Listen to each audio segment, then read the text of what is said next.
Oh, man, of course I'm going to use that every episode as my opening now. Thank you, Vincent D'Onofrio. Yes, that was Vincent D'Onofrio. I hit my camera as we went live.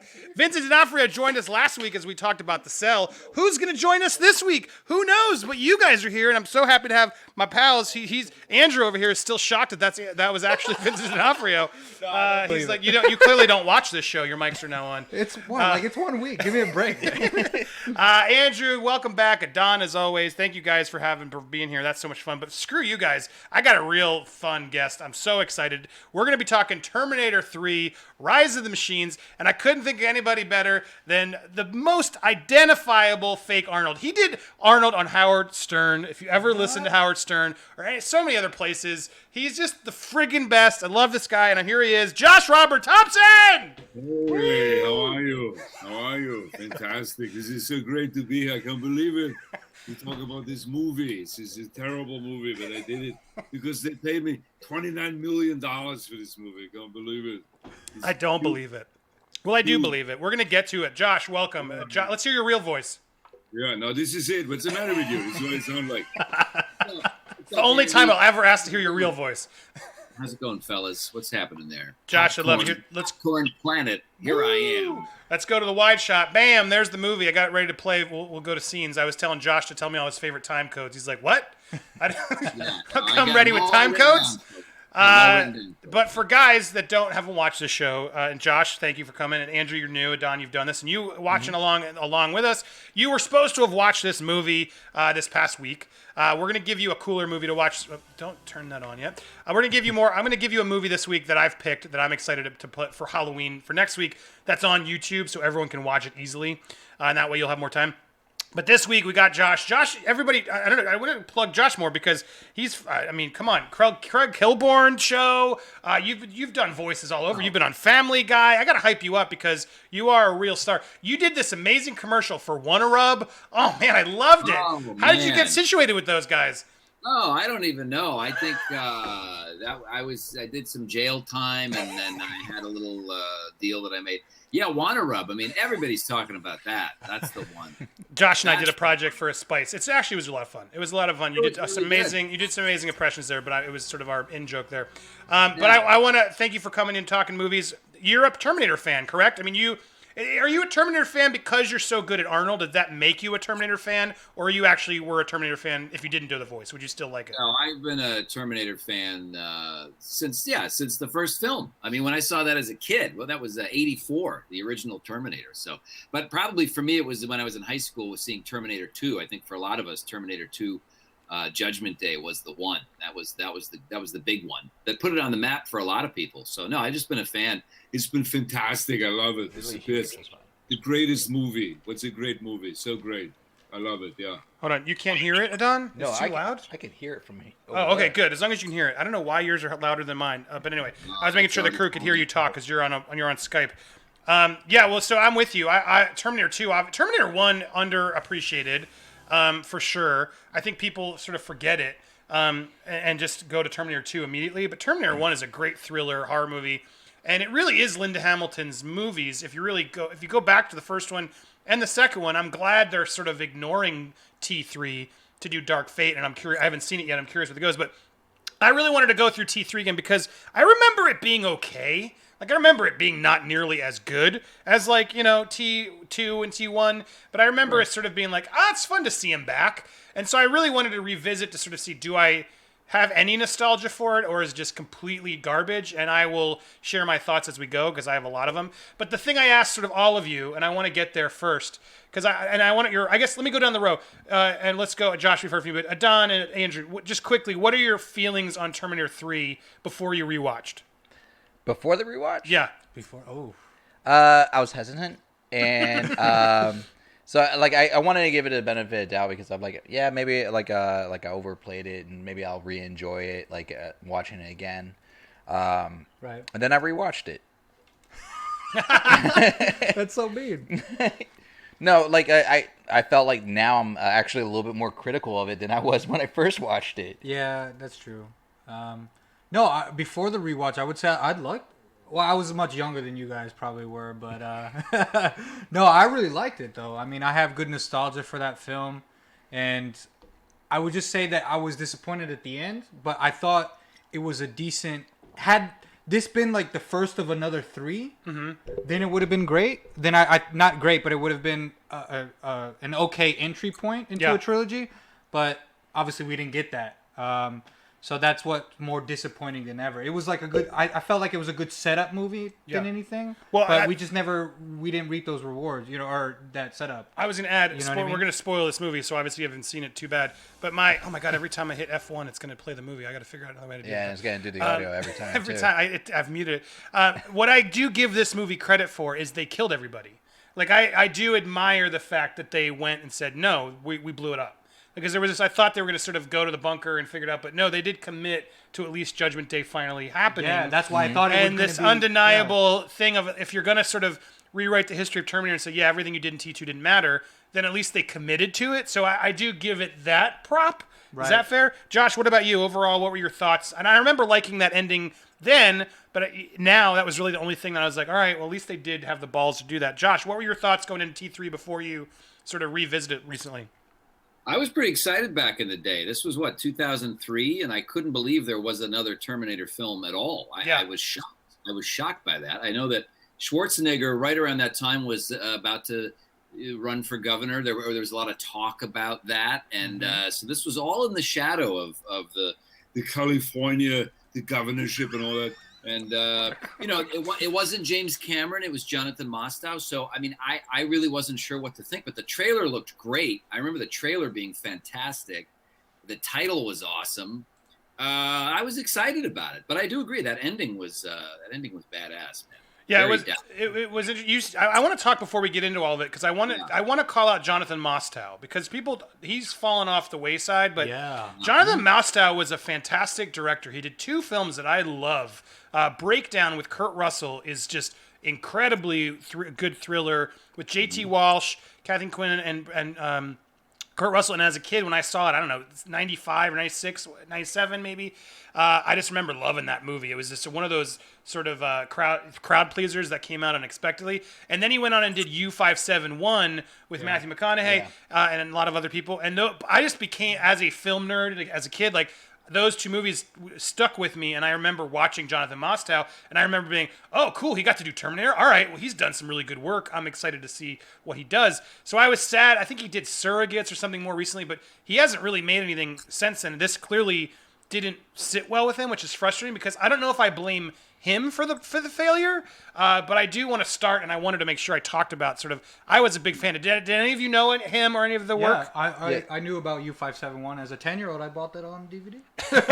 I didn't. My father was a big fan of U571, and I did see Surrogates, and that came out around the same time that Gamer came out. Mm-hmm. So like Surrogates was highs and lows for me on that one, but like the concept was actually really good, so I enjoyed it. Yeah, I'm opening up. Josh, had you been familiar with him? Absolutely. Having worked at Blockbuster Video for 6 years. Yes. Those were 2 films that I remember putting back on the shelves. And Breakdown in particular was one of those truly adult thrillers that was just a well-crafted film, like a lot of the Michael Douglas thrillers, things that we don't see a lot of anymore. They're just really good R-rated films for adults that are smart and well-crafted. That was a great film. And U571 was a great film because Matthew McConaughey is in it. All right. Yeah. Well, Breakdown specific, I kind of want to do that as a video club later. Yeah. Because it is I'd really like to rewatch it because I do remember loving it. But for those who didn't see it, you should watch it, and we might add this later. But it's just his missing wife, car breaks down, and then you'd think it sounds like a stupid direct-to TV movie, but it really somehow really stays really thrilling and fresh and different, and I highly recommend it. And yeah, U571 also fantastic. But yeah, he sort of Surrogates, which I don't remember. I know I saw it, but I don't remember it. But I'm sad. Bruce Willis is Bruce. Yeah, Willis? It's Bruce Willis. But I'm sad he's done TV. But really, it was Terminator 3 clearly didn't sit well with Hollywood, and he sort of got stuck on that. And I think that's a shame. I don't think the problem with Terminator 3 was the action, although it kind of is. Well, so here's what I'm going to get to. Let's do it. So now I'll start tearing apart the movie. Where is the point where the Terminator franchise went wrong? Do you guys have a specific moment when rewatching T3? And guys, feel free to chime in the comments. I have a definitive one, and I can either start or go there. Well, I'll start. the definitive moment for me is when he puts on those stripper sunglasses in the desert. That moment to me, and I'm trying to find it in the scene because I should have had my time codes gone. It was pretty early. Like early I would say on, maybe right 10, there. 15 minutes. Yeah, I have it here because I want to try and. But to me, that there's a lot that's going on, and there's some stuff that happens. But it was that moment where we sort of have that seemingly brevity, which to me ruined the whole tone of the movie. It was like it was a Marvel-esque comedy moment. Yeah, it was a very cheap comedy shot. Like I don't have a problem with like him doing this, even showing up at the strip club necessarily. But I like that stripper though that says, "Whoa, bitch, wait your turn." Okay, we all would have accepted that. Yeah. Yeah, no, I thought Yeah, that was great. It was fair. like Magic Mike, pre-Magic Mike. Yeah. here he's showing up, and here's the guy. Probability, of course, the stripper fits him. The stripper doesn't look anything the size of Schwarzenegger, The but clothes the are all baggy clothes oversized. all fit him somehow. Wait your turn. Here we got some parts. Here's Whoa, the scene. bitch, wait your turn. I didn't mind this scene. Like I did like the switch. Yeah. Funny, yeah. There it is. There it is. Your clothes now. Talk to the hand, and then crushes the No. hand. Now. No. And the ladies are loving it. Like, I didn't mind that. It was this scene right afterwards where he comes out. We're watching it now. I know you're in the delay. Elton Watch. John- He Elton comes out John. and throws on the Elton John glasses with sort of like as the ha ha ha. And it just, they already sort of got away with a, okay, comedy scene. But this to me was when I was like, no. This is like PG-13, family-friendly Terminator suddenly. And he lost respect for me. Great. I love that. And I hated it. So, you guys, where am I wrong? With thoughts? What was your moment? It's a bit harsh, but I mean, No. So this movie's rated PG-13 though. Right? No. No. no, it was supposed to be like It's R. the worst R ever. It's like not R enough. Really? I There's didn't a scene even- because I- you got to remember. I swore Here's it was 13. the moment. After this scene, the reason I'm going to stick to this is why it happens. She goes and murders those kids, and it's That's like, the best. She goes, Jose Barrera. That's my favorite. yeah, wow, Yeah. you really do it at the burger Jose's joint here. working the drive-through. He's working the drive-through Yep. at like Del Taco or something, just minding his own business. And this super hot, Norwegian robot drives up and says, "Hey, Barrera," and he's like, "Yeah, what's up? What's going on? Are we gonna fuck?" And then, she kills him. So that's great. And I love that scene, but it's just like I couldn't take anything seriously right after the sunglasses strip club scene, and they literally go from that to murdering children, and I was like, well, the terror's gone. There's nothing fun about it. Like, there's nothing scary, is what I mean. All of the scariness is gone, and now we're watching sort of a comedy in my mind, and I thought see what you mean. it was a bad disconnect from what should have been like T-1000 in the milk carton scene, which was terrifying in T2, to now it's just sort of like whatever. But Josh, what was your moment? Where did you feel like the Terminator franchise went wrong? Well, it's even earlier. A couple of things. There's on Rodeo Drive. Oh, yeah. So there's a woman of a certain age who is apparently shopping like after midnight on Rodeo Drive in Beverly Hills. I know exactly the scene he's talking about. But okay, the TX played by Kristanna Loken, Yep. right?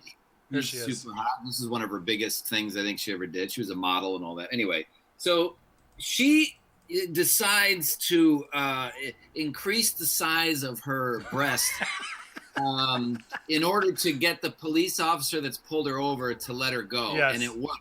And that I said, okay, that's the moment. That's the moment. Yeah, all right, you're I mean, you're right. This is before my moment, so I'm okay I hear with you. that. But I don't know. For some reason, I'm like okay with that. I thought it was sneak. Like I'm more bothered by the product placement of the Victoria's Secret billboard. Sure. Because we already had seen the Budweiser can like go into the water next to the skulls. I was like, oh Right. god. Oh, but come on, the great marketing campaign But by the cop- Budweiser before the cop film is was gonna, released. the cop is gonna go, hey lady, you were doing 100 in a 20. All right, you know what? You got a big rack. You're pretty hot. Clearly, dudes wrote this movie. Jonathan Mostow's friends wrote this. Yeah. But he does give her a look like, oh, hey, all right. I thought you were going to be like a black guy and I have to give you a ticket. Come on. Look at this. It's really ridiculous. Yeah, pretty That's fair. All right, I could argue with you that. There's something though because it's not Arnold and it's a new character. Because I get it. two of the Sure. moments I love of hers is when she sort of is getting off to killing people. It's the one thing I really liked about her Terminator. And there's that moment where she's in the veterinary clinic. Oh yes, this moment. And she Yes, finds yes, the yes. blood, and she doesn't Yeah. know. And as soon as she tastes it, it says it's John Connor, and she immediately goes like has like orgasm man moment where she's like, I'll go a primary target. Go, go, go, go, go. See, but that supports why I don't like it, because her character just doesn't seem to like have a thing. It just juggles and doesn't know what she is. Right. Like that the moment that you lost it for yourself when her breath grew, magic for her. And the thing about that is they didn't really go into that. Like, he had the moment like, oh, she's pretty or she's hot, and then she didn't flirt, didn't do nothing. She goes, I like your gun. Yeah. Like, she went back to Arnold like Yeah. so quick. I'm like, I don't know how I feel about you right now. I like your gun. She didn't even say it like that. She didn't even flirt with it. She's just like, I like your gun. I like your, and then the guy's like, "What? What are you talking about?" Like that. God bless that guy. By the way, the working actor. It's so hard out there. Good for him. I don't know who that guy is. I've seen him in a bunch of things. You know, but boy, is he acting his ass off in that scene. He's like, "Hey, what? What are you doing? Come on, lady." Oh. It's a fantastic character. It is a good character scene. I want to hear Andrew's thought on where in the moment, but we got some super chats in, so thank you. I got to call these out to support. I was on a different window, so I didn't see. So thank you for people who gave. If you give super chat, we'll interrupt and talk. And yeah, you can ask Josh something. Ninja Freak, thank you. Arnie saying "talk to the hand" was reprehensible. Reprehensible. What do we think about "talk to the hand"? I was going to get there, so but as like a newly teenager when this movie came out, I remember "talk to the hand" was a thing back then. So for me as a kid, I was like, "Oh my god, he said what I say. What I say. That's awesome." it was the Hasta La Vista baby. Of Kind of, yes, exactly. So but I understand from the grand scheme of themes, it goes away from T1, T2. In terms of the scariness of it all, it's a Marvel comedy moment, which doesn't sit well. It's interesting because it's not. I'm trying to. Hasta La Vista wasn't scary. John Connor like taught him to Right. what to do. Like, this is how we say But it wasn't, and like, the stripper is right. sort of violently like, talk to the hand. So he could have taken it as like, oh, this is a threatening statement. But so I don't know. It's an interesting point. No, I'm just trying to think of like back to Andrew when I saw it in 2003 versus now. I'm just trying to think to back then. My initial thoughts of it, but yeah, it does lend itself to just taking again that original scary tone, that good vibe. And oh my god, I didn't know that this was rated R. Fuck, It's R. There's blood and stuff, and she sort of shows her butt. There's moments, but it is an R, but not a hard R. Adon, talk to the hand. What did you think? Actually, I thought "talk to the hand" was old. I remember "talk to the hand" when I was younger Fine, in my I'm not teens. saying I'm that just we saying. invented it. I'm just saying it was did a not. thing.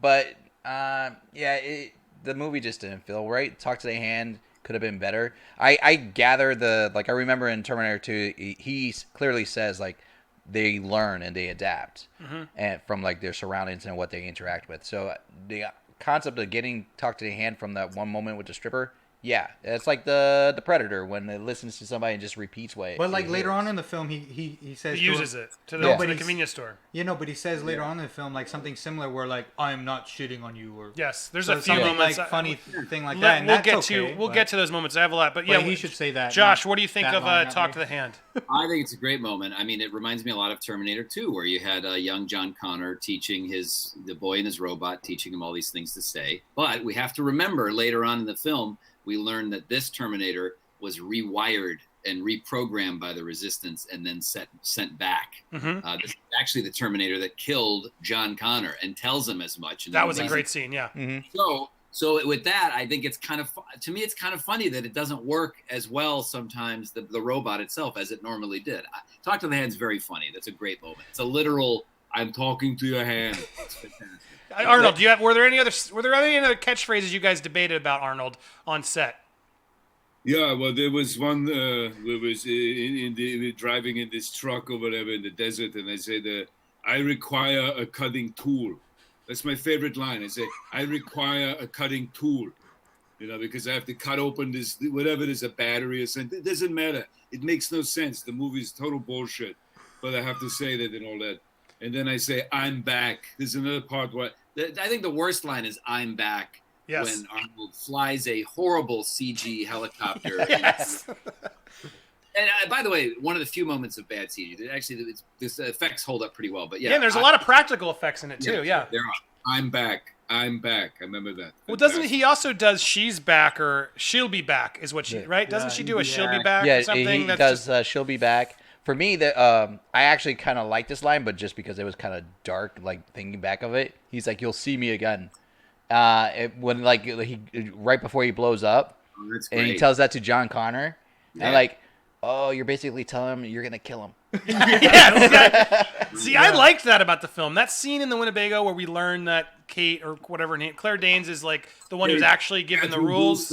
Catherine Brewster. Thank you, Yeah, Catherine Brewster. Brewster. I like that sort of when we realize that she's the one, and then he can't tell John Connor anything, but then she does, like, and then he doesn't give a shit once that sort of is revealed. Yeah, you will die on the. That was actually a really cool scene. But we're gonna get to it. So hold on, I'm gonna get through some of the other chats. Michael Bryce, enjoy your channel. Probably leave comments you disagree with, but I like your perspective, even though I don't always agree. T3 winking at us. Thank you, Michael, for the comment and for the support. Bunda, please ask Arnold if he took roids for this film. Arnold, were you on any steroids when you shot Terminator 3? Absolutely not. Of course, there was a lot of training. As you can see, that my body is in great shape in the movie, but they cleverly do not show me from the waist down, or it is in the shadow, and when it's behind, it's a different person. Because my body's all saggy and all that, and there's just no way that you can do it, right? The CG cannot fix it exactly. But you look at me. I have the big boobies and all that. It's fantastic. I love it. Yeah. Well, Arnold, I mean, talk to the hand was such a. There must have been other catchphrases. Like, did you go through like Ninja Turtle phrases, like "Cowabunga," "Eat my shorts, dude"? Were there any other like 90s phrases that got rejected instead of "Talk to the hand"? It was eat my ass. Is that one? I don't know. Okay, yeah, that would have been good. No, I don't know. It was we said double dare and all that shit. I don't know what we did. I didn't read the script. They show up, they point to where the camera is, and then they do it. Fair enough. All right, well, let's go. I want to talk about. Let's go back to the beginning. There's a lot to talk about in this film. I want to really get in deep because I know we all have thoughts. The opening VO, that was sort of the first also point where I'm like, I know exactly. And what I you're have it saying. here. The future has not been written. There is no fate, but what we make for ourselves. I wish I could believe that. My name is John Connor. Machines from the future. Terminators. Just that whole opening just felt very forced. Like, okay, we got to justify the old movies, but we got to move forward. Oh, by the way, it's not Edward Furlong. I just didn't buy him as a tough, gritty John Connor, and it felt sort of just off the top. I just felt like, all right, whatever. How did it feel for all you when it started? Did that bother anybody else, or you just didn't even acknowledge it? I would have accepted the intro, like dialogue-wise, if they did not try and put him as old John Connor with the makeup scar and whatnot. Yeah. Like, because then because I do remember the original Terminator, and then I'm trying to like. I see the imagery of that, and then I'm like, I'm thinking the imagery of the original Terminator. I'm like, no, there it is. Yeah. His makeup looks horrible. Yeah, he doesn't look It's like some sort of like Independence Day moment. He looks like he has a giant baby head. Yes. Yeah, okay, yeah, that maybe not the greatest makeup, but this product placement here with the Budweiser. Yeah, good on Budweiser for getting that product placement. Love that. It's the one beer that survives the apocalypse. Budweiser absolutely paid for that product placement. There's no doubt in my mind. And they had ads leading up to it, but.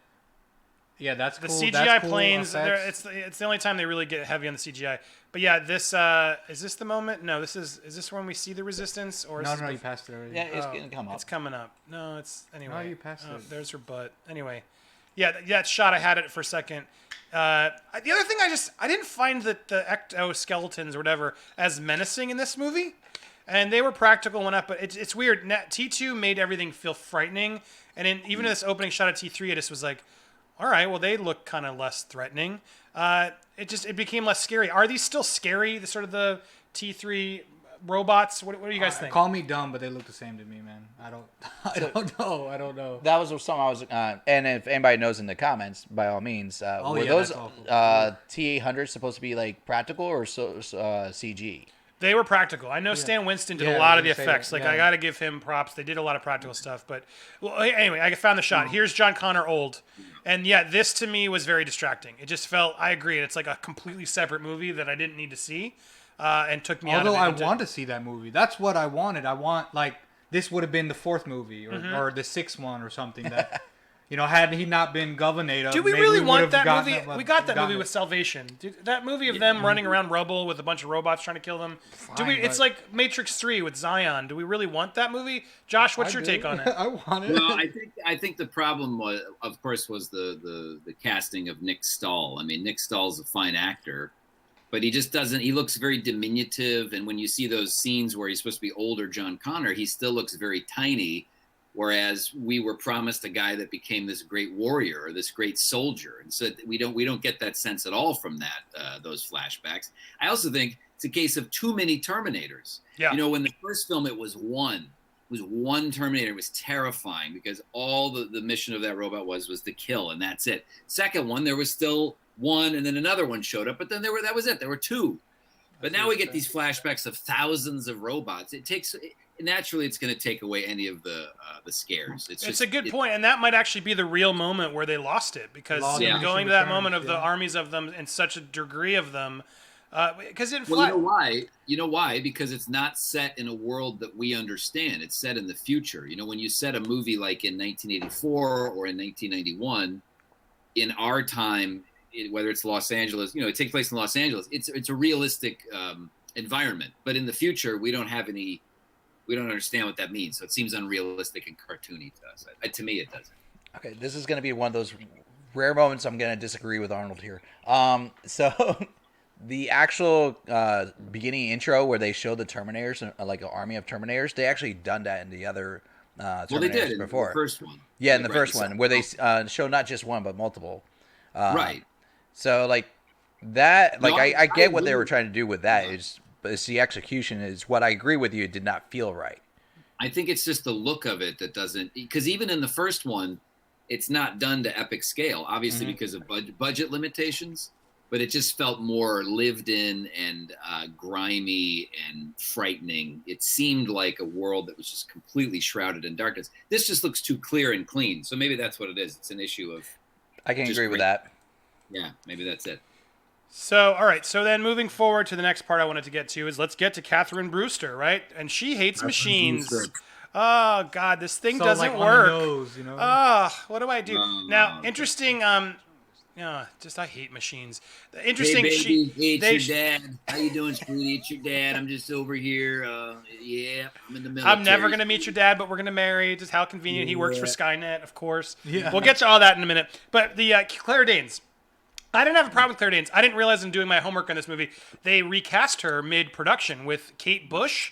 Apparently they shot with Kate Bush and didn't like her and replaced her with Claire Danes because Kate couldn't pull together like the acting chops for the movie, which is maybe a blessing for her. But I don't have a problem with Claire Danes as the actress in this movie, but her character, I don't know. It's just so many conveniences. But since we're introducing now, we met John Connor, his sort of...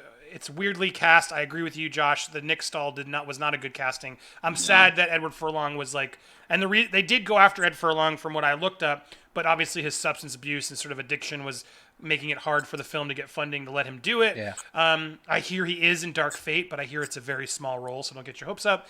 But apparently he is in the movie. But what did we think of Claire Danes as Catherine Brewster? Did we have any problems with her out the gate? I mean, obviously it's annoying. Andrew, Josh, anybody? Catherine Brewster.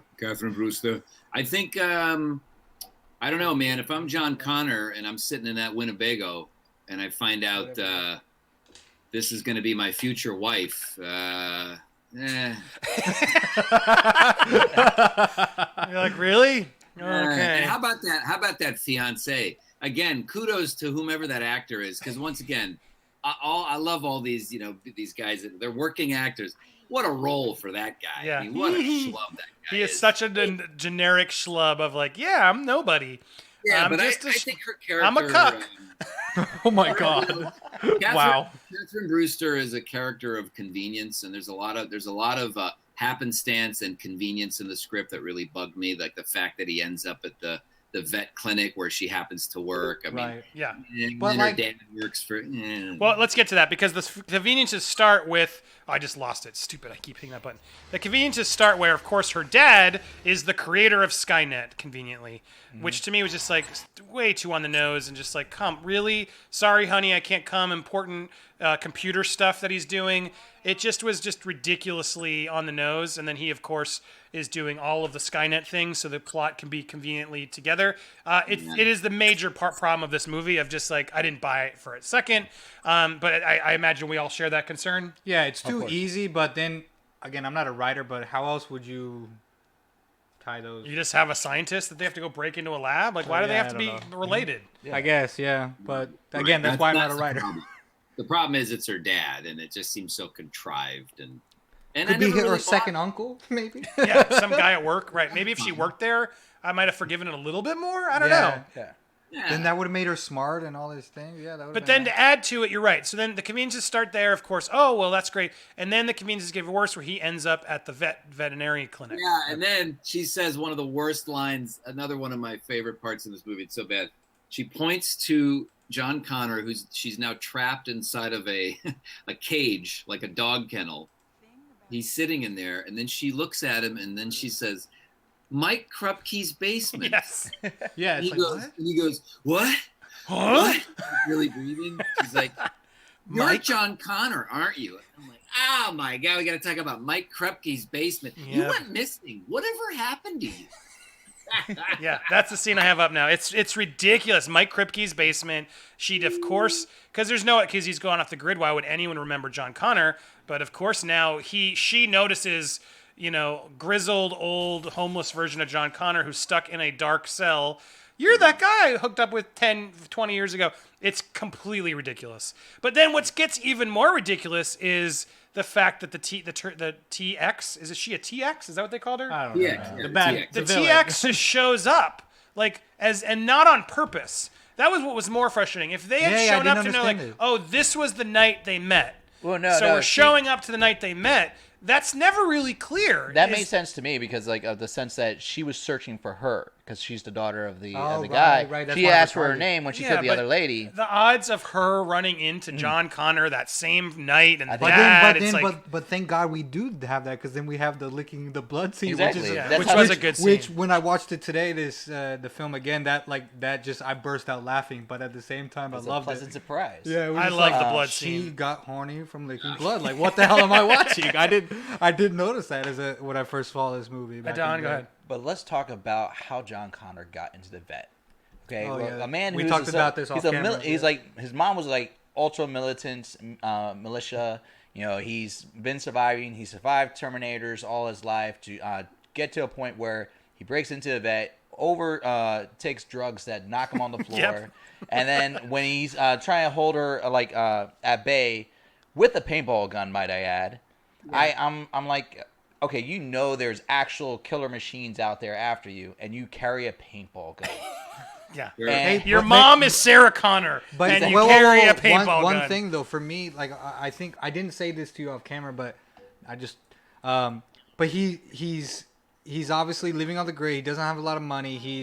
It's almost like he has PTSD, and he probably has substance abuse issues. So, it's not too far of a stretch. It's maybe not the way we want to see him. We want to see him to be that leader. But again, the whole movie's about how he doesn't believe it. He doesn't want it. He's never wanted it. In the second movie, he didn't want it. Why me? Why me? Blah, blah, blah. And then, But I have psychology, so I tricked, I told you to be, a leader or whatever. Here's right? the thing: So, if he's supposed, I get it, but you're expecting a badass, and I understand that he may have PTSD or may not want this, but there's a level of rationale that still goes in. There's someone trying to kill me that's still out there. no, but he thinks.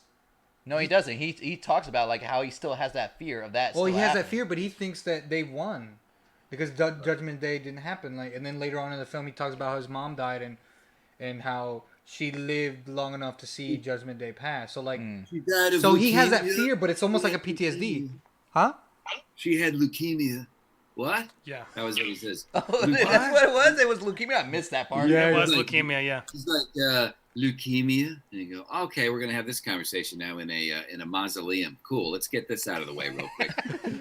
Well, By the way, there's a coffin full of weapons. I love that. I didn't hate that. I I know, like I that. love I like that. the coffin of weapons. She But would I do like that. that That's too. the best thing about it. Yeah. That's so believable. But then they have the freaking doctor show up from the other Yep. films. He's Yeah, the only one that's who was in really all of them. Yeah, exactly. That ruined it. Yeah, that was again one of those hokey moments where it felt like, get it? Oh, we're Terminator comedy now, and it was like, no, you keep it scary. Like they lost its scariness. But yeah, so Claire Danes, the convenience there of that scene's ridiculous. Mike Kripke's basement was a huge dumb moment, and then they bring it back. It becomes later because then John Connor tries to justify it of, oh wait a second, that's why we were meant to be because. You were there the day before the Terminator came when I was a kid. So we're supposed to believe that Edward Furlong made out with my so-called life, Claire Danes, back in 91 is what we're doing. So he was Jordan Catalano, I guess. I don't know. I'm trying to mix the things there. But yeah, that weird justification later was just frustrating to me. Of just like, okay. But they were trying at least. But my biggest problem is why not just have the Terminator show up on the day they met? Like if John Connor was really just going to bump into her in the clinic that day, and then that was going to lead to something, and then the Terminator knew, I got to go to the day those two met, because that's the one day we can meet John Connor. Wouldn't that have just explained it and sort of forgiven some of the conveniences to any of you, or would it still have sucked? No, listen, through her, you make contact with the remnants of U.S. military and learn how to fight Skynet, forming the core of the resistance. Later, your children will become important. Whoa, what? She's the wife. Like, yeah. I got the script up. So that's Mike Kripke's basement. All of that was a bummer. So all right. So next point I want to get to. We get to then the Sarah Connor moment. Or we get. I guess let's hold on. I'm going to my notes here. Oh, I want to talk about. The crane fight. We got to go to the crane fight next. So once they get out of the Kripke's basement, they get to all that.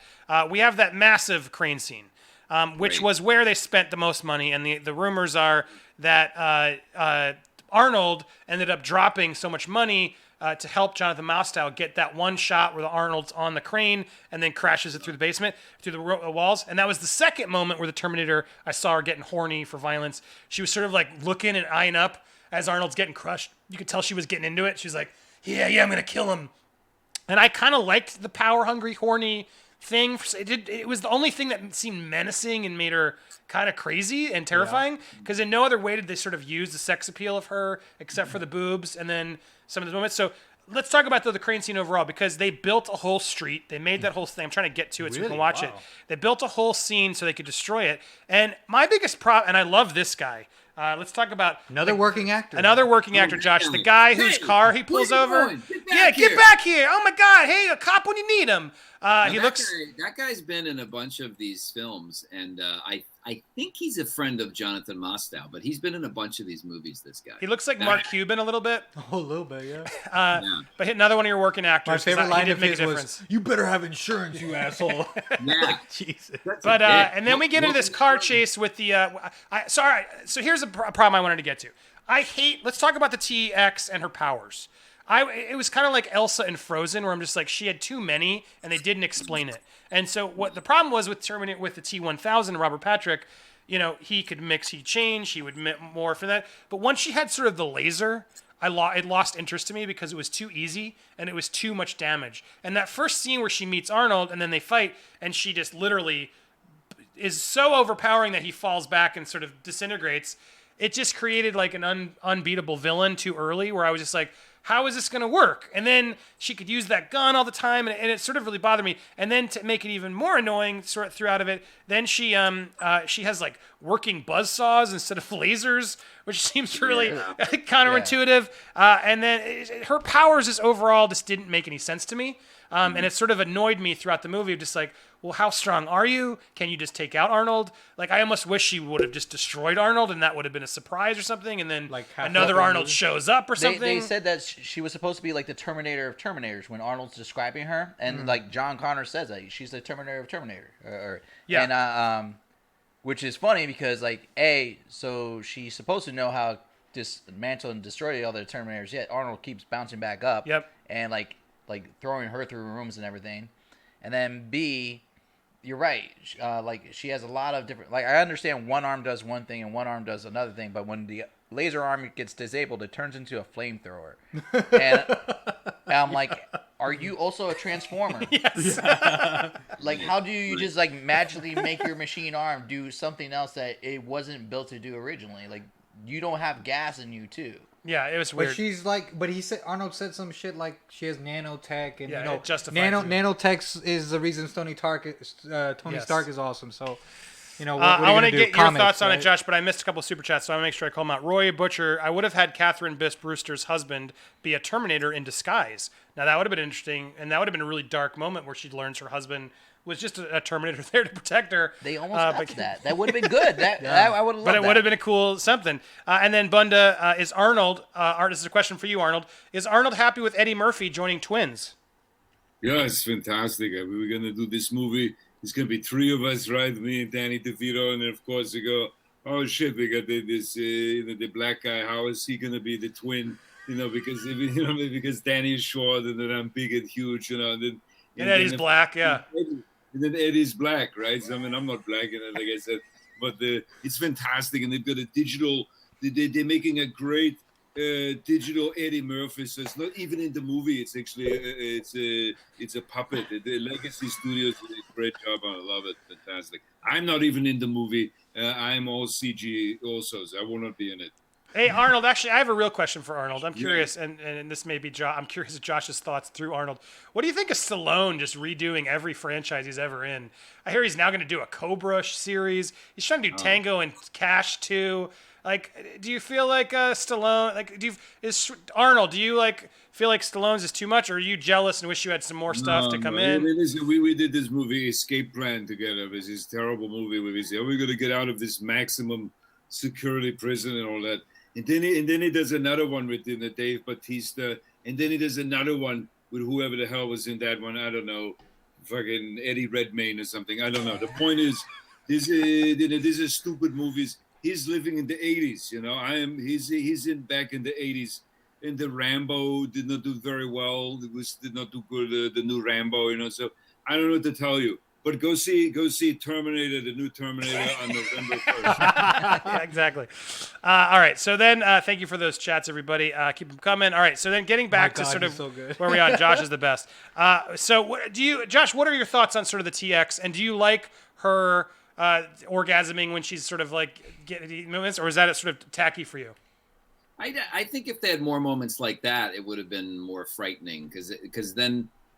That was very creepy. All those moments where the TX was sort of testing pieces of fabric, licking the gauze with the blood, and then suddenly having that reaction. That was pretty creepy to me. All the other stuff was just, diminishing returns. We already had the T-1000, which could turn into liquid metal and become anything and mimic anyone. So there wasn't really anywhere to go beyond that. And I will only talk about it briefly, but I thought that Terminator Genesis at least had one interesting thing in there with the way that creature evolved and was able to be sort of human. And I don't remember what that movie was. A terrible movie. No, you're right. That moment where he sort of has the John photo. Yeah, where he has the photo of Sarah Yes. Connor and he keeps Yes. it. I totally agree. That was the moment in Genesis. I'm like, damn, all right. You got me Oh, there, yeah. and I would have liked to see more of that. And so I agree. That's sort of watching the Terminator grow and evolve is where I wish they'd be going more of, and I feel like they wasted opportunity. So I think that's the problem with it. Where in Genesis, at least, there was an interesting attempt to try to do something interesting with the timeline and shake it up a little bit, and have an enemy that was kind of frightening because then it was John Connor himself, but a different version of John Connor. That's interesting. It wasn't executed the best way. But I think the TX ultimately was kind of just a boring enemy. No, I agree. All right, so what do we think of this scene with the crane? So I'm at it now. We're watching a bit of it. Arnold's on it. They're crane. That whole shot to the building. That was Arnold paid extra for that. Wait, why did Arnold have to pay? Because the studio was already out of money. This was an independent film and the most expensive independent film apparently of all time, which is odd since it's a Terminator sequel. Of course, someone was going to release it. But this sequence I thought was pretty good. I'll be honest. Like, as someone who lived in LA, it's kind of fun to watch this. It looks like Van Nuys or something. I don't know where they did it, but I thought it was really well done. It was choreographed. I loved that it was practical. They were destroying and taking lampposts out of the sort of the streets. It felt epic, and I really do actually. The moment even when it gets CG and the truck turns CGI as it flips over, I still liked it. I liked when Arnold drops the thing into the manhole and it sort of crushes the car under. It really did feel like where Matrix Reloaded was trying to go, and then I wanted to see more of that kind of stuff with robots sort of who could control and know enough physics to sort of like make this cool. So I actually thought that was a pretty sweet sequence, and it does, and it was early too. It's 35 minutes in, so you're throwing something at the audience right away, which felt like, all right, this is a cool idea for Terminator. If they don't give a shit and they just go balls out with the budget and they're just destroying things in a cool, realistic, physical way, I was on board. But then it sort of never met up to that again. They sort of blew their load, and then it sort of all the action just sort of died after it. Thoughts on it, Don? Andrew? Thoughts on that sequence? Did you like it? Yeah, no, absolutely. Yeah, I really didn't have too many any complaints really on that scene. I enjoyed it, and led it up to the point where I hope you have insurance. Yeah. But yeah, as far as action wise, that was enjoyable. I felt that was a better scene than like when they first introduced Arnold going against her at the veterinary clinic. Oh God, yeah. Because like I remember he jumped the truck that he had, somehow miraculously misses her, or it like bounces just above her, and like and then hits the Terminator. So that was like, no. But then I watched this, I'm like, okay, this is cool. Yeah, they stepped it up. It's definitely more interesting with all these backstory tidbits. I didn't know all this, but yeah, this was an amazingly expensive scene, and then Arnold had to step up. Because I knew about the Matrix, where like they made that highway, for example, and so on. But I didn't know. I gotta give him even more credit. But taking all the backstory outside of it, it's still fantastic. It's like what got you to see like, okay, now this is a Terminator movie. Let's get going. Yeah, Arnold, why did you end up ponying up your own money for this scene? Well, there's, they have any money for this scene. They said we need to have the big scene with the crane and all that. And then we found a guy that could do wheelies with the crane. This guy, he could flip it on the side and all that. So they say, we want to pay with you. So I had some pocket cash. I had about $4 million just in my pocket. I was golfing. I said, here, take it. Let's make the scene, So there's the scene where I dislocated my shoulder because I was hanging off the crane. And they crashed me into the fake storefront and actually dislocated my shoulder because I'm an idiot. But I love that scene. I love the scene because we see the power of these two machines fighting one another, and it's set in the real world. It's in a very hyper-realized situation. It's kind of claustrophobic because of all the cars on the street. It takes place on the crane. Yep. And it's edited beautifully, and that is a real Terminator moment. That's like T2 with the truck sequence and going down through the LA River, and that whole thing is, you don't need a lot. I mean, all you need is a truck or a crane and the two robots. We already know the premise. You don't need a lot of CG bullshit and flamethrowers and weapons and all that. That's unnecessary. That's why the scene works so well. No, you're spot on. I think that's what they needed more of those moments, and they delivered a few of them. And the moment, that's what's frustrating with this movie. There's just, overall my review, like, it's got some ingredients to be the right Terminator movie, but then some miscasting, conveniences in the plot, and there's sort of tone issues. It just sort of, and I don't know if that's Mostow's fault or the producers. It's hard to know and pinpoint the exact thing. A good example of that is the big bathroom fight. There's a scene much later on where Arnold. Yes. Right, and it could have been really great, but the CG is so CG heavy, and they clearly wanted to go way over the top with it. Where you remember Terminator 2, it was enough just to have them, the T-1000 and the Terminator knocking each other through walls or through glass storefronts. That was enough. We got it. We got the sense of power. But in the bathroom scene, it was like, throwing her head down into a toilet and crashing 15 sinks and knocking down 80 bathroom stalls. We don't need all that. You don't need all that. Yeah. We get the.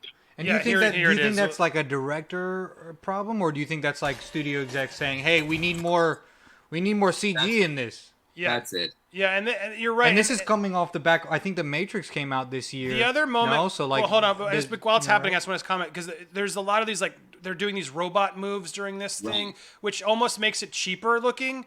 So they're doing all these crazy CGI moments, but then Arnold's like, "Doot, boop, moment, crotch, boop," and it's like I understand they're trying to be robots, but it doesn't feel as fluid and real as you're right. That scene with T-1000 did, and then it starts getting so stupid with the crushing into walls, and then he looks up. Wait, hold on. I gotta robots like you're either fast or you're not fast, and they sort of didn't commit to where that sort of and then who's stronger? They could sort of lift someone up and push through a wall, and then they can't, and other things. It was sort of distracting, right? Like, what if you had a scene where if you wanted to just example, you have the TX has her hand, for example, on John Connor's head and is about to crush John Connor's skull. And then Arnold, the T-800, or I guess it's the T-850, is grabbing her hand to try to stop it from squeezing any further onto John Connor's skull. Have it be a little moment like that, where you see the resistance of power between these two creatures, these two robots. That would be frightening. You have to have someone in there that is about to die. Something is really, there's nothing at stake with two robots throwing each other around like that. We needed something. Fuck, he's brilliant. Yeah. Yeah, what I was going to say, I'm cutting up to there's one moment in the movie that was the most Terminator for me. Because there are moments of it. That's why everyone rags on the movie, but it's frustrating because I feel like there are pieces of it where it's like, damn, this could have been great. And the scene I want to put up is the scene in The Cops where they get the schlubby husband in the back, the fiance, and they locate where they are, and he's sitting in the back of the car, and then they do this scene which we're waiting for, where he just reaches through the seat. It kills him, and then grabs the wheel, and it's like so cool and perfectly like it just that's when it's terrifying. That's when they're being creative. And that scene where he just like sits back, takes the wheel, and keeps driving to the venue, like that's Terminator. Like that's what I wanted more of. And so it had those moments, but then there were other moments where like I didn't even mind that it looked CG. It didn't matter. It was so cool. And that moment you're like, damn, but it was almost too cool for the movie. But that's right. You know what, Andy, that's a great point that you make, because that was what was so frightening about the very first Terminator, was how unrelenting that character is. I mean, Michael Biehn says he will not stop. He's just unstoppable. It will never stop. It doesn't matter who you are. It's just going to kill you until it gets what it wants. And even in the second film, Robert Patrick as the T-1000, so frightening. Yeah. Barely, I mean, it's all about his body movements. You see him in liquid metal form, but not a lot. Not really until the end of the film. There's hints of it. It's all about how he moves. It's all about that facial expression. We get the point. We don't need anything else. And I think when that scene happened, the audience was shocked. I remember being terrified by that, and I thought, well, shit, let's see more of that. Less of the comedy, we're killing kids moments. Those could have been more brutal too. We could have really. Yeah, and that's why I got hung up on the glasses scene, because it's like you have these moments where you're killing kids. Great, I'm not killing kids, but right. Terminator moment, cool. Let's scare people. But then we're like, we're at a gay club with Elton John glasses. Arnold, like. It just was. It was tacky. It was tacky and unplaced in a poor tone moment. And the boobs. You're right. The boobs did it too. But the boobs almost like, I don't know. It just like felt menacing. Like she was doing it to sort of. She knew what the Terminator knew the character she was playing to sort of attempt to use the sex appeal to be dangerous. So I gave it a pass. But I agree. It was tacky. But like you said, she never uses it again. There's no reason for her to stay looking like that for the rest of the film.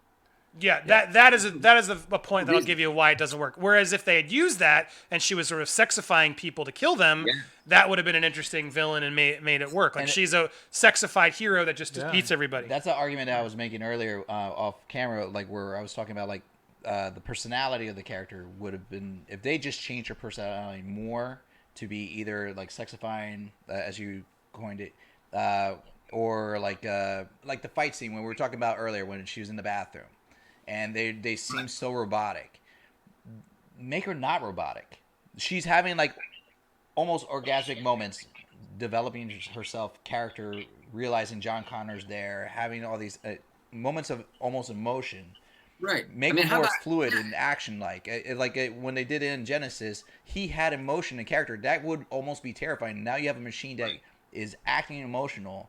Is pretty much a serial killer. Yep. And now they're out there hunting down these people. Yeah. That would have been a serial killer who can disguise himself as anything. That's what makes it more. Go ahead, Josh. What were you saying? What I was going to say, she could, for example, for argument's sake, she could have gone to Skynet and used her wiles to say, "Hey, can you show me? I need access to whatever files or the main." Whatever it is, she could have used her sexuality or her power in that character to try to manipulate people.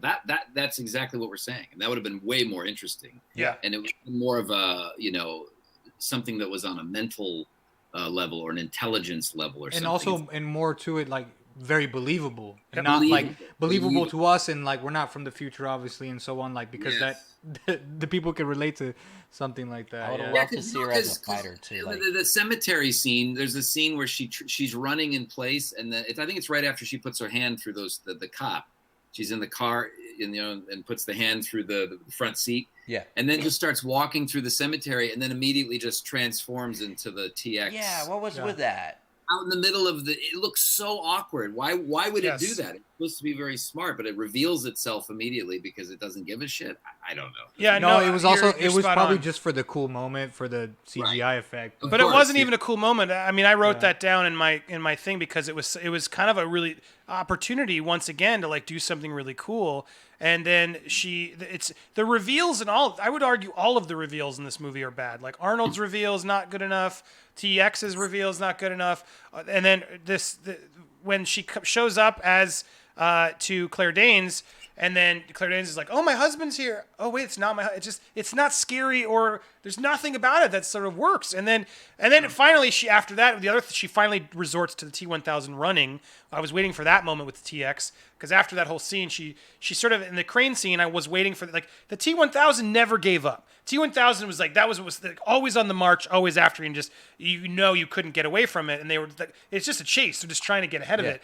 And so for her, this Terminator killer to sort of like pull out of the crane and be like, "Oh, God, I guess they got me." It just sort of bugged me. Like she should have just booked it towards the car. So she finally does it in the funeral sequence where she sort of books to them, and then we have more of that fight scene. But then she gets bested again.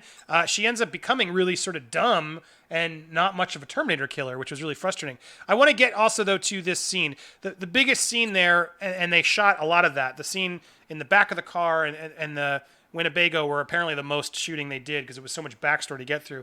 Right. But like, what were our thoughts on sort of learning the backstory where they sort of justify it, where sort of he's talking to John Connor to sort of really rehash everything and explain it. I liked the scene where we sort of finally understood who was in charge. I liked sort of the backstory. I thought it helped. We're an hour into the movie, and I think this stuff was needed for sure. But what did this help anybody? Like, would this have been better sooner? Would this have been better with better actors? Did this not help either of you guys? I'm just curious of your sort of take when we finally learn, okay, this is what this movie's about. Oh, they sent him back, and this is why. These are who these people are. Was it still too convenient? Anybody want to start? Well, no, I would just say when I watched it, I kept thinking I think it was a perfect time to do it. You have some like the little appetizer with the action and so on, because while all this was going on, because mind you, when I first saw this movie, I thought this was like almost like a soft reboot. If I wasn't getting the ending of Terminator, I thought it would be like, okay, this is the beginning of a trilogy, right? So I kept thinking, okay, this, like as this went on, this exposition, I thought this like, okay, we're setting up the second movie almost, like this is what I'm gonna see. Which they were. Yeah, of course, this is what I'm gonna get.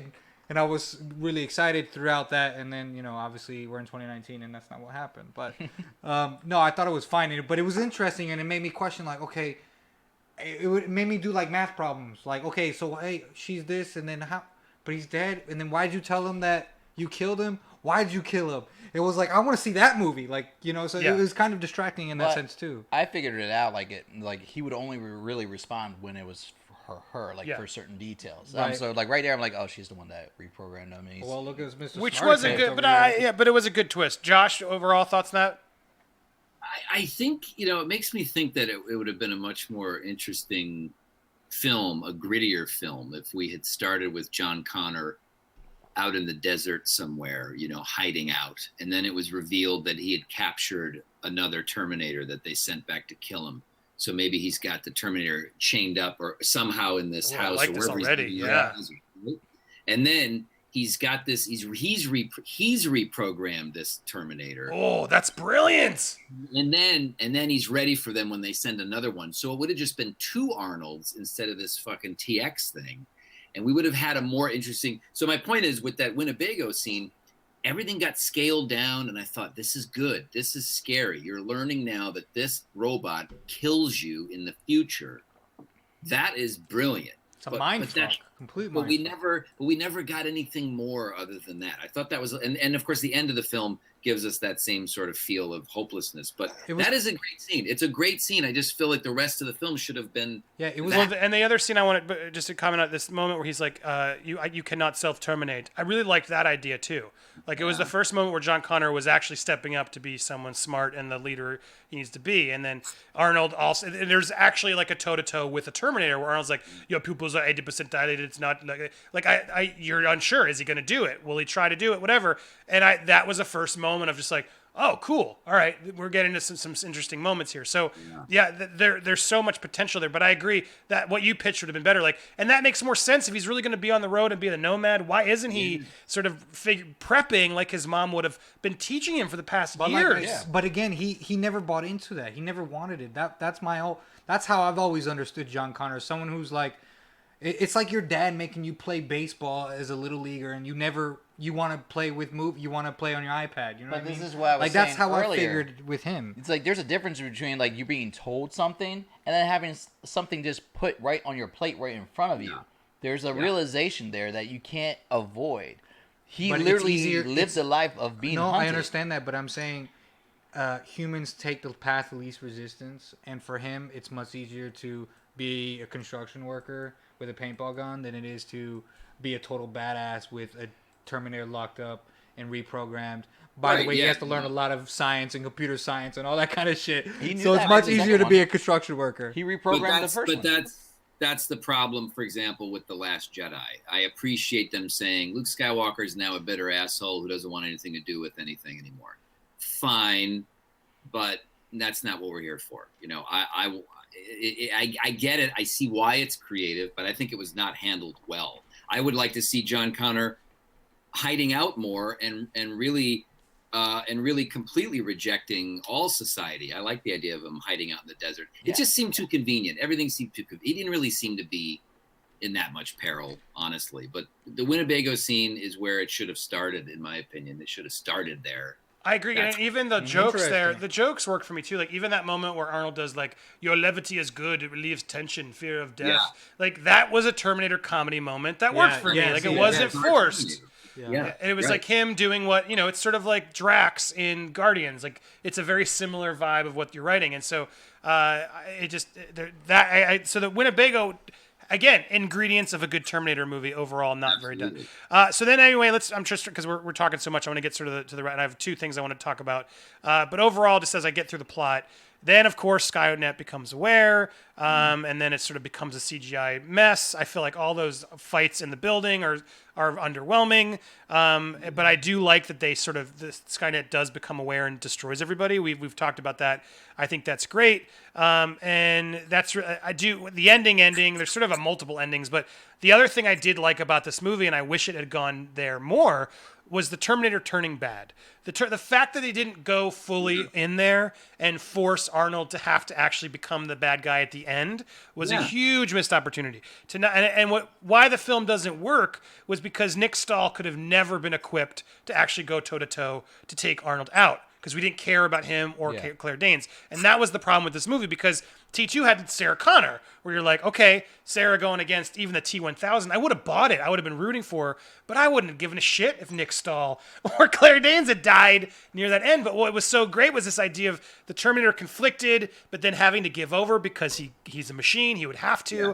That twist would have been so much better had Arnold just murdered one of them, or they couldn't stop him. And then it was just frustrating me because all that stuff was there, and I liked where Arnold had the moment to sort of run, and he's trying to help him, but then doesn't, and then I'm back and I'm fixed, and then blows up. You're terminated. It just felt like such a cheap cop out, and a huge missed opportunity. Well, that's why look, Terminator 2. As much as I loved it as a kid, I was always a little disappointed that we got the nice Terminator. It was a boy and his robot. It's a great story and it's well told. It's a perfect film. I have no issues. I love Terminator 2.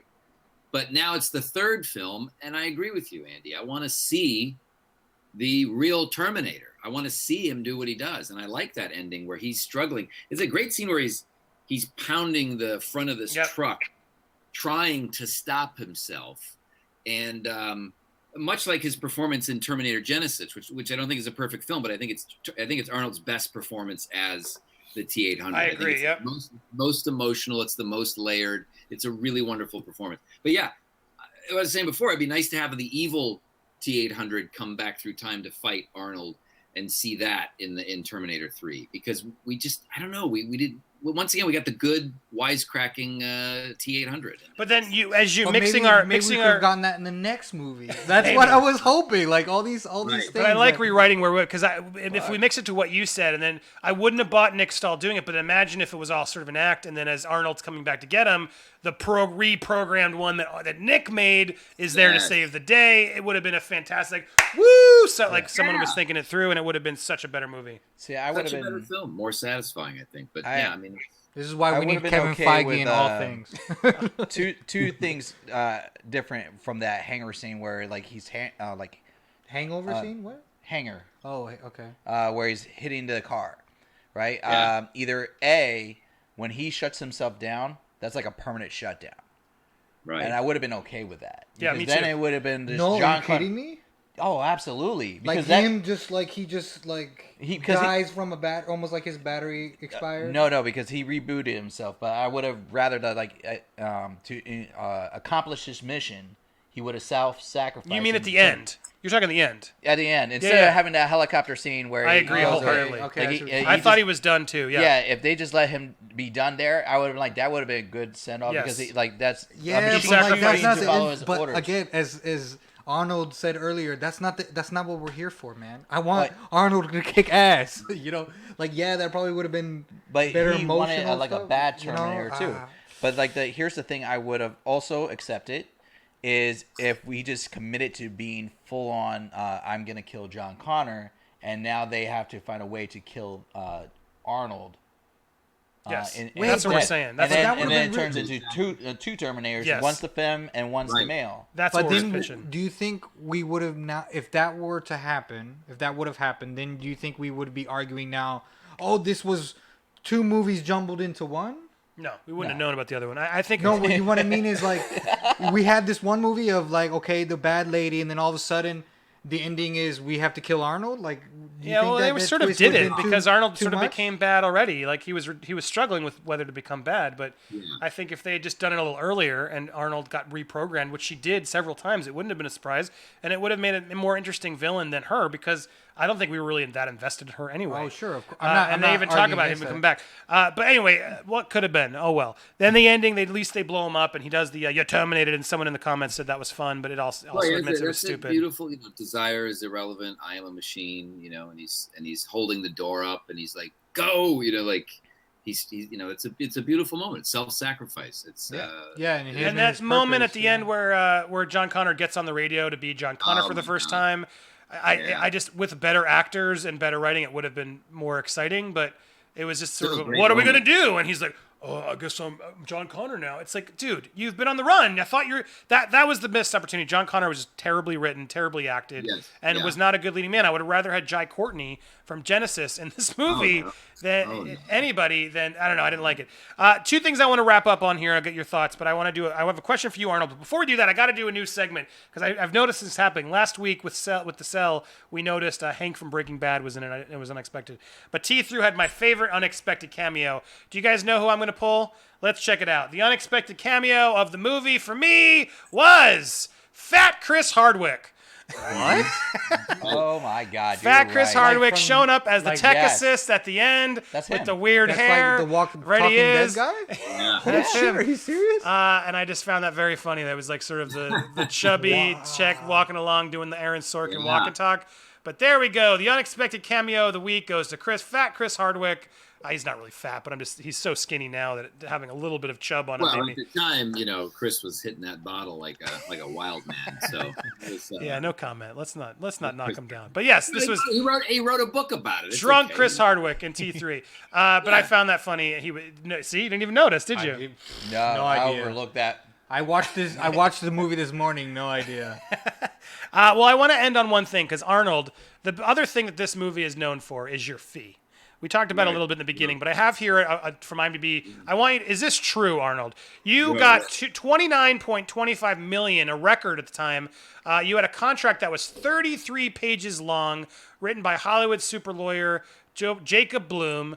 And in your contract was a pay or play, and you needed to have a lump sum of 1.5 million for private jets, fully Right. equipped with a gym, trailer, 3-bedroom deluxe suites on location, round-the-clock limousines, personal bodyguards, and 20% of the gross receipts made from the venture, and every market in the world, including movie theaters, videos, DVDs, television licensing, in-flight games, so forth, so on, blah blah blah blah blah.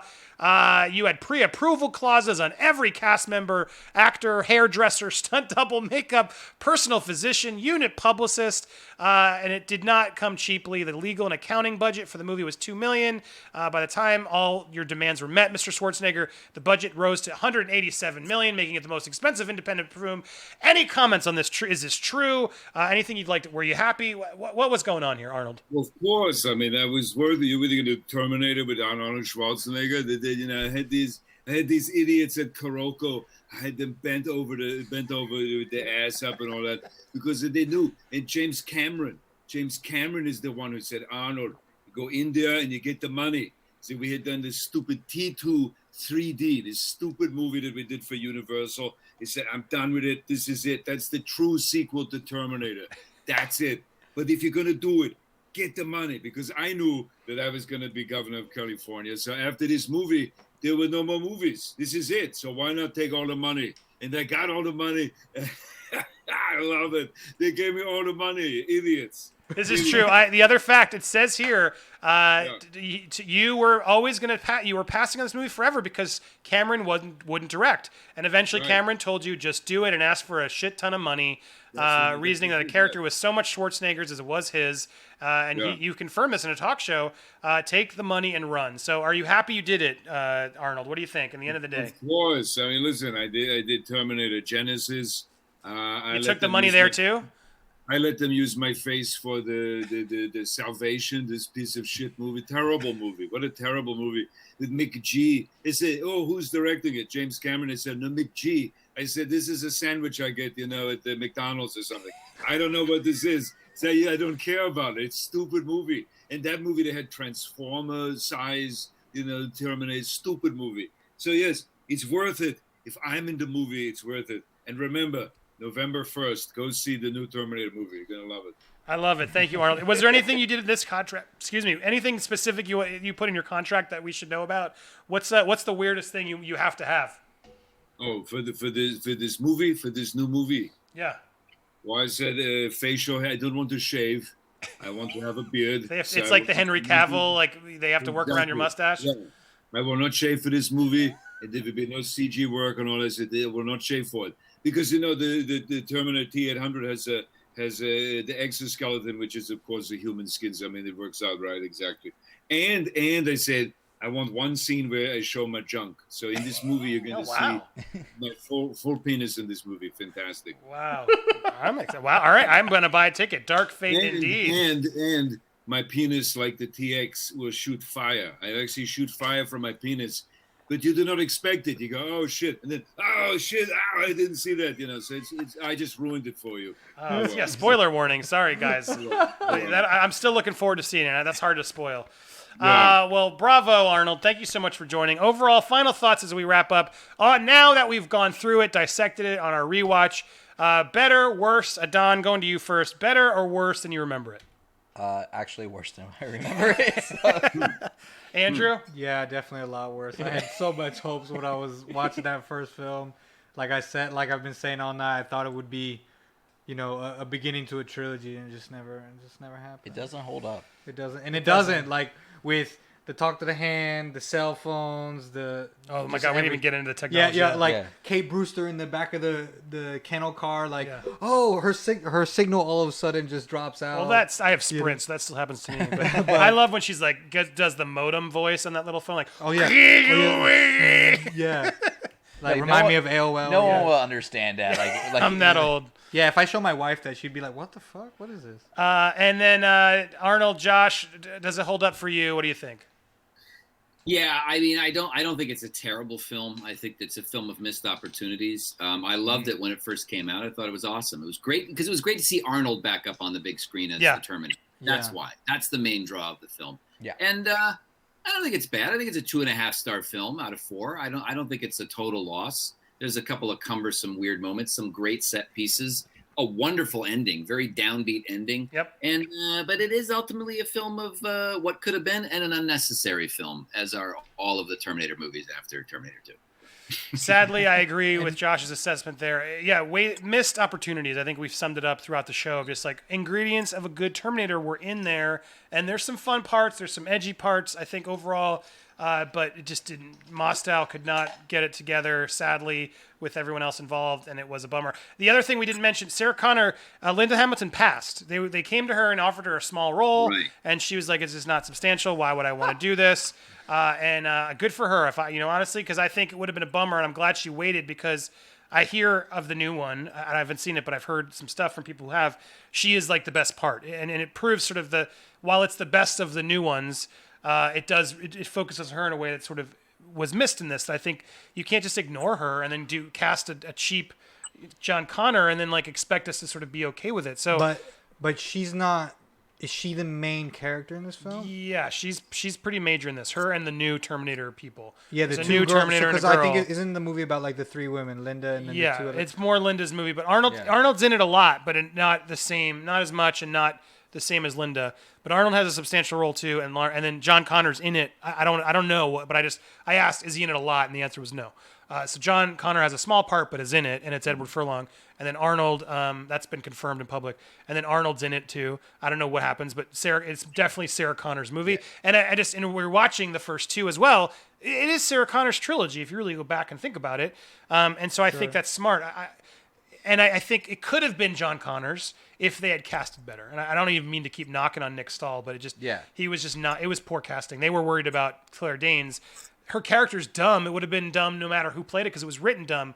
But they really needed to focus on John Connor, and they missed the ball on that one. Do we know? Do you think? Okay, so if John Connor's in this film, do we want a moment of him and his mom in the same scene, and like saying, "Hey, mom, I thought you died of leukemia. Now you're back. What's up?" Well, no, like, T3 doesn't exist in the new one. Okay, For those that aren't confused too, I wanted to rewatch to sort of know what went wrong because they've admitted this went wrong because Terminator Dark Fate, the new film that's coming out in a couple weeks, completely erases anything after T2. It's a sequel to T2. I thought Genesis was supposed to be that. It was, but now Dark Fate is the new one. So we'll see. But what you don't realize is they actually killed John Connor with leukemia. Yeah. So, yeah. Okay, so didn't know that. And the second thing is, I just wanted to say that I have, based on the trailer, and I know what's his name, Tim Miller. He did Deadpool, right? Yeah. So he did Deadpool, great. Everyone loved it, obviously.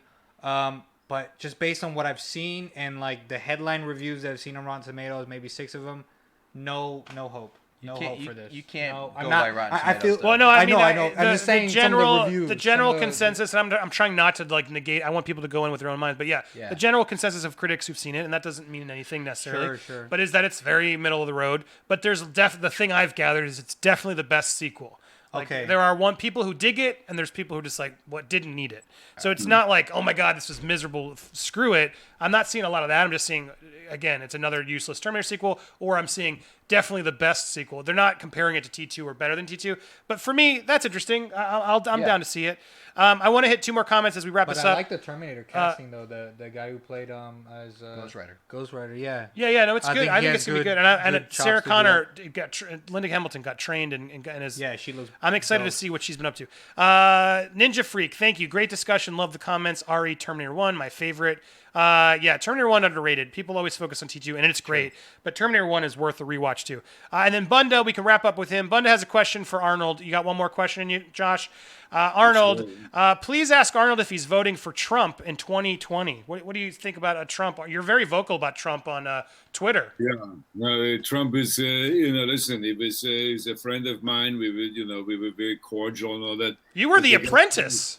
Of course. I mean, the guy's an idiot, he promised all these things and he fiddled, he fumbled, and he failed. That's what he did, yeah. So I don't like him.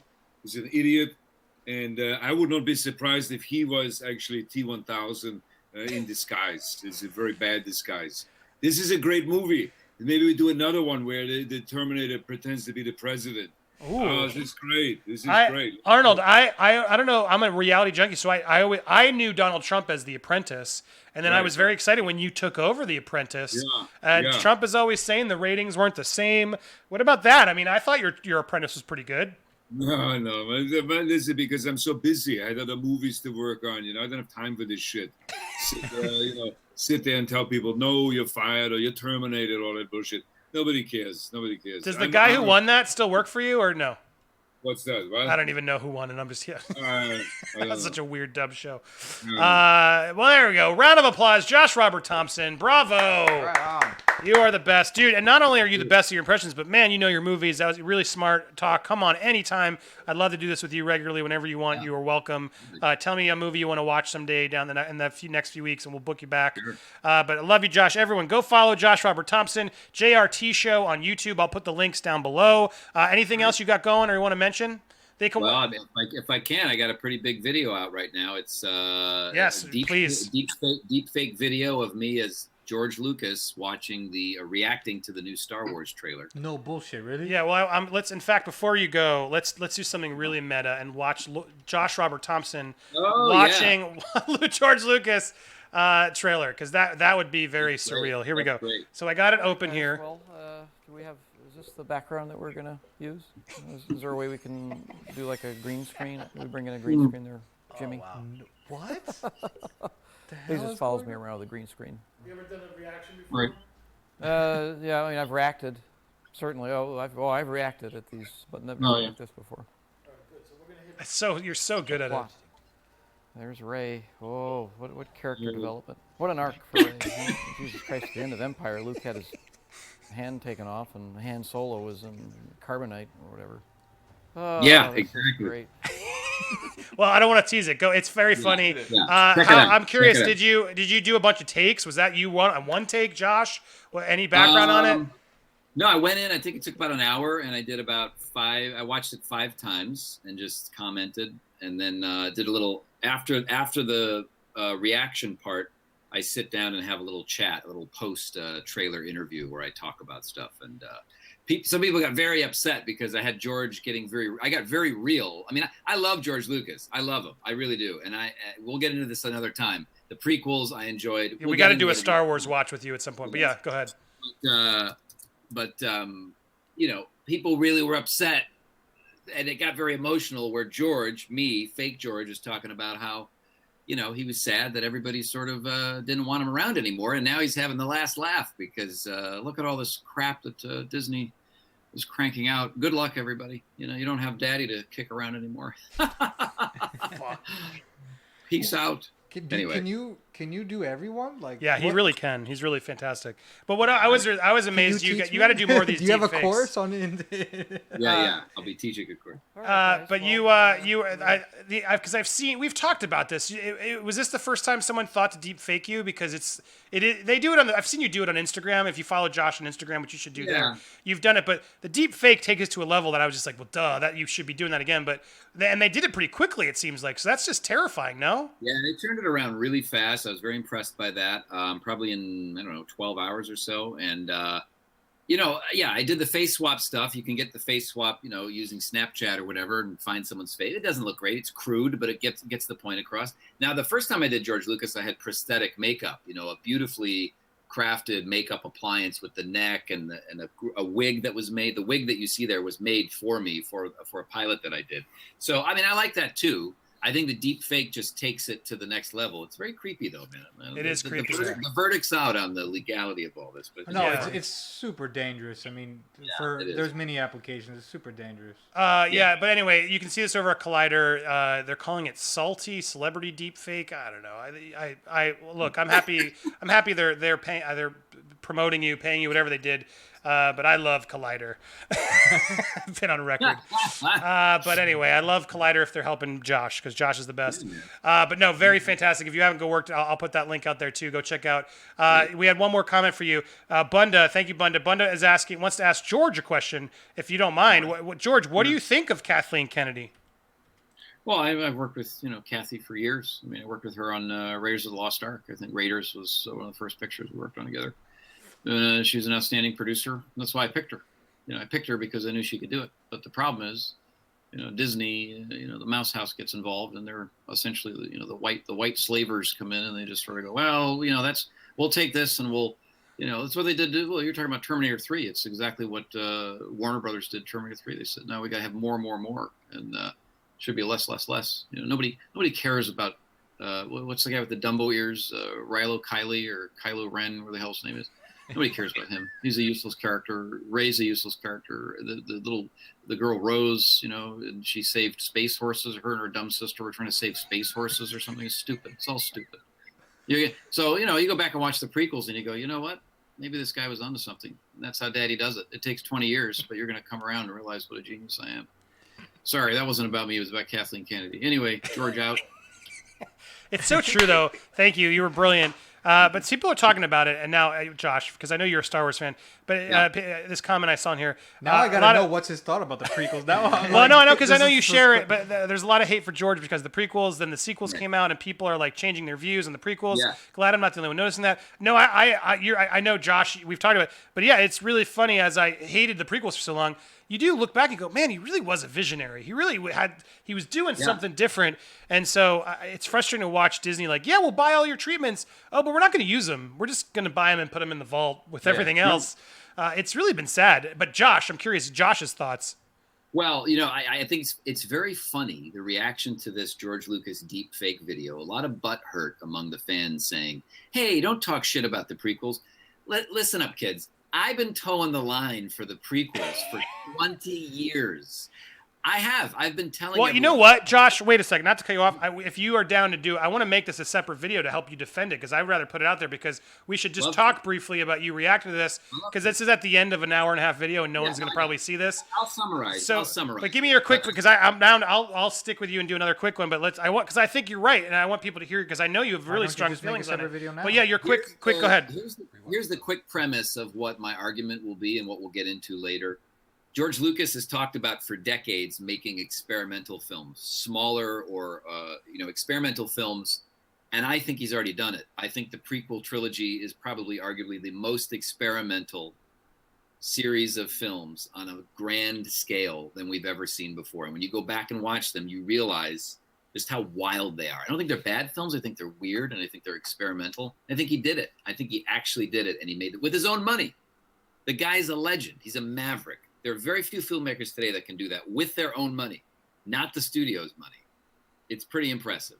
So, no, I agree, and I've come to respect him a lot more. I just don't think he's a great director, and I think that's the one fault of him, and I think that's fair. I think he might even acknowledge that, but I would love to talk about that in depth more, but let's wrap this up. Josh, go hit him up, JRT Show. I'll come back anytime. We'll have him back. Love Josh. Please go follow him on medias and all that stuff, and as this show grows, hopefully we'll do more. So love you, Josh. Thank you much. Over here, Andrew and Adon, as always, thank you guys for coming. And all you guys in the comments below, it's been fun talking to you all and watching Terminator. This was a fun one. I didn't think I'd have so much fun talking about. I was worried this would be a short one, but no, there was plenty to talk about. Let's talk about next week, guys. I want to watch something really scary. Well, it's not actually that scary, but it's fun. You're a horror fan too, I know, Josh, but I want to watch a horror film. I'm picking it for once because it's on YouTube. I think it's illegally on YouTube, so don't. I want to rewatch Sleepaway Camp. Have any of you seen it? Ooh, I know. I did not watch the full movie, but I know the twist. Yeah, you're in for a gem. It is just worthy of talking about now. It's a fun slasher film. It's so weird and silly, and I believe I'm working on getting Angela herself, the lead, to be our guest next week. So I'm hoping will work out. So that's why I'm trying to push this one in, because I think it would be fun to rewatch it this week. So you'll have a week, everybody. Now the people in the comments who are here, go watch Sleepaway Camp. You can YouTube it, and it's actually on YouTube, free YouTube. Someone uploaded the movie. It's got some stuff in there, so I don't know how long it'll last. So watch it while you can. But I noticed it was on there, and I think this will be a fun one for Halloween and just sort of going back to watch like an old school slasher. Josh, you've seen it, right? Oh yeah, you've seen it. Yeah, it's a whole trilogy. I've seen the whole series. There's quite a number of them, but they got a hell of an ending, kids. It's all. Shh! Don't tell them. Just go watch. Don't spoil it. What's it called? Sleepaway Camp. I think it might be deserving of a reboot, but I can't say why. I just think with the way things are going. That's why I want to talk about it. Yeah, don't. And if Okay, you want to come make Dude, thoughts for Andy, next you week, gotta give me- you're welcome to do it. So look up Sleepaway Camp on YouTube. Worthy of watching. It's going to be next week's video club. You got a week from now. Watch it. Take your notes. Come on back. We'll talk. Join us again. I love doing this, even if it's a little lower in the views. I think this will grow over time because I want to have a book club every week with movies. Go back, watch some gems, rediscover. Let's all talk about it. That's the point of the show. So thank you for sticking through the end. Thank you all for joining us. Sleepaway Camp next week. Go ahead. It's also on Prime. Oh, it's also on Prime for free on Prime. There you yeah. go. So if it's off on YouTube, it'll be on Prime. So there you go. Easy to find. So no excuses next week. And I'll be promoting it throughout Twitter to remind you all. And I hope, I'm in talks. I have a friend who knows her. I'm hoping I'll sweet talk Angela herself, Felicia Rose, to come be on next week's show so we can really get into it and talk about it. So stay tuned. There are boobs. A lot of people are like, boobs. Yes, you'll see boobs, blood, gore. It's an 80s slasher film at its best, or worse, depending how you see it. But it'll be fun to sort of do something like that. So don't spoil it in the comments, guys. Don't spoil anybody who hasn't seen it. But yes, go watch it. Don't read about it. Go watch it, and then film your reactions and send them to me. That will be great. Film your reactions if you're a true hardcore. When you're watching the movie at the end, near the end, film it for like the last 10 minutes. Just film it and then cut off the last part the ending and give me your immediate reactions, like The 10 movie as a seconds. whole is And that'll be fun to watch. All right, everybody. Thank you so much for watching, and we'll be back. Stay tuned, everybody, for more videos. Subscribe and all that jazz. Bye!